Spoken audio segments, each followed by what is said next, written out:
is CBS News Miami. Good afternoon, and thank you for joining us. I'm Naja Sherman, and welcome to CBS News Miami's 4 p.m. Quickcast. The Florida Everglades was ground zero today for President Trump's immigration crackdown.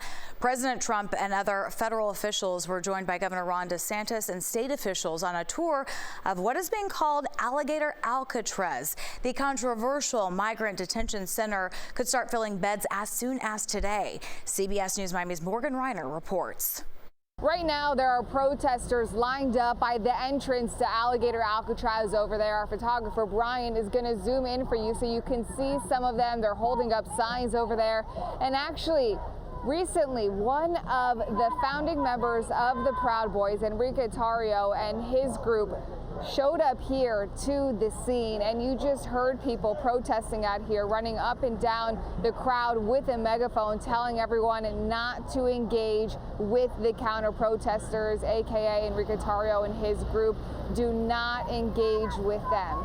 As for President Trump, he said that what's happening out here in the Florida Everglades is a model for the nation, that other areas could copy what's being done here. And he is really advocating for people to self-deport. Martin Johnson drove 3 hours from Venice to the Florida Everglades. I think it's wrong. He came to protest Alligator Alcatraz, the detention facility opening up Tuesday in the heart of the Everglades, aimed at holding up to 5,000 migrants before they are deported. I think it's ridiculous, and it's an environmental disaster. And a lot of innocent people are in there, are going to end up in there. I think colonizers are the real immigrants. These people have not gotten their due process. Protesters walked along the Tamiami Trail in the Florida heat chanting, "No justice, no peace, no life in our streets." Check this out. Just feet away from the entrance to the facility, an alligator hung out in the water. Florida Governor Ron DeSantis calls it security. Others say it's disrupting their habitat, along with the Florida Panthers. One of the biggest things that impacts them is getting hit by trucks and cars. Putting in a lot more trucks and cars coming in and out of this facility is going to impact wildlife. And then think about the disruption from the flights themselves that are going to try to be ramping up more and more. Environmentalists are suing, trying to put a stop to it, but Governor DeSantis does not believe it'll get in the way. President Donald Trump left Washington, D.C. Tuesday morning to see it for himself. The job they've done is fantastic, and this is what you need. And Ron worked beautifully with Christie and all of the people at Homeland Security. He toured the facility with Governor DeSantis, Florida Attorney General James Uthmeier, and Republican Congressman Byron Donalds. So this is one example of the state operating this. The feds are approving it, supporting it. We're also going to have 2,000 more at Camp Blanding, which is our National Guard site. And we're the only state in the country that mandates our state and locals, law enforcement, to cooperate with ICE. And it's made a huge difference. He had supporters waiting to see him, too. That the public is with them and wants them to succeed, and I want to show my support. So I left from Miami Beach. I have to get to my home at 6:30 this morning. And happening today, the environmentalists that are suing the Trump administration, they're holding a virtual press conference. They said while they have not heard back from the court system yet, they are not giving up. In Ochoape, Morgan Reiner, CBS News, Miami. And stay with CBS News Miami for continuing coverage of the day's events at Alligator Alcatraz. Our Joan Murray is also there, and we'll have live reports on CBS News Miami starting at 5. Meantime, Key West is already getting pushback for a city commission vote to axe an agreement to work with ICE. That 6-1 vote came last night. It was after 2 hours of public comment at Key West City Hall. Florida's Attorney General responded to the move on X, saying the city will hear from his office soon. Always tracking, always alerting. This is Next Weather. Rainy day across South Florida, and you're tracking the tropics, Dave. Yes, keeping an eye on a potential area here. Nothing developed yet, just the shower storms have been moving across the area here across South Florida. We did get a little break right now. The clouds are pushing to the north here. Showers and storms have worked their way through. They still can't rule out an isolated shower here this evening, but that is what we continue to monitor. This is also what we are watching. Now, this is a development potential area here. Anything could develop in this area. Nothing is expected expected over the next 48 hours, and there's just a low potential, say, Thursday night, Friday, Saturday. It is still to our north, but we're watching this closely here because it could try to push some heavier rain down south here to us in South Florida. This showers and storms are moving north. They've worked their way through the area. They're lifting north. Lingering showers are what we have over the next few hours, but we can't rule out a stray shower or two that could try to redevelop here this evening. Clouds will stick around, but if you do get a few breaks in the clouds there, a little more sunshine, that could heat things up again. Got to recharge everything and could get a few more showers developing here. Now, this is our next weather rain tracker. It actually picks up where the heaviest rain is, just up to the north. Light showers continuing here. We'll get a little break early this evening, but we may try to see a few showers redeveloping here overnight tonight. We'll keep the rain chances low this evening. Our temperatures are held down just a bit.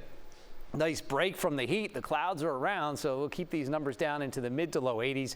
In fact, tonight we'll keep just a 10% rain chance in, and these low 80 temperatures, well, that's about where they will stay here overnight tonight. Continuing to track the tropics here because that area is what we want to watch. This is all as a front works its way south, still well to our north, and as this stalls, what we do know is an area of low pressure may develop along it. What we don't know is if it could pull some of this moisture south to us here in South Florida. Definitely heavy rain up to the north here, and these lows could actually track to the east or west. It hasn't developed yet, but we are starting to see the indications that we could see some heavier rain, especially up around Tampa, down towards Fort Myers. This flash flood threat, we are not in it yet here through Thursday, but we will continue to monitor how it develops. What we will have developing here is showers with a breeze coming in from the south, so we'll keep rain showers in the forecast tomorrow morning, and then with a south breeze, maybe even a southwest breeze. These storms work their way across the east coast there in the afternoon and evening tomorrow afternoon, and we'll keep that trend going through Thursday and Friday. In fact, the next weather 7-day forecast keeps the rain chances right at 50-60%, but the breeze is out of the south, so that could mean they're along the east coast. Unfortunately, that's around for the holiday weekend. We do start to lower the rain chances just a bit, but that's not until Monday and Tuesday next week. Dave, thank you. We are in hurricane season, and the Next Weather team is making sure that you are prepared. Just scan the QR code to find all the tools you need to help you get ready. You can also find our 1-hour special. We have important information for you and your family this hurricane season. Just go to cbsmiami.com. It is July 1st, the day when new laws typically take effect. In Florida, there are about 100 of them. They include a fluoride ban in our water supply. Florida now becomes only the second state in the nation to do that. Lucy's Law enhances boating safety by increasing penalties for reckless and careless boating behavior. The law came about after the 2022 death of South Florida teen Lucy Fernandez, and penalties for animal cruelty are increasing. There is a new public online database for animal abusers, and it is now a felony to abandon a dog during a natural disaster or an evacuation order. For a full list of all the new laws, just go to our website. It is cbsmiami.com. A person in Monroe County learned the hard way that it's illegal in Florida to poach butterflies from a state park.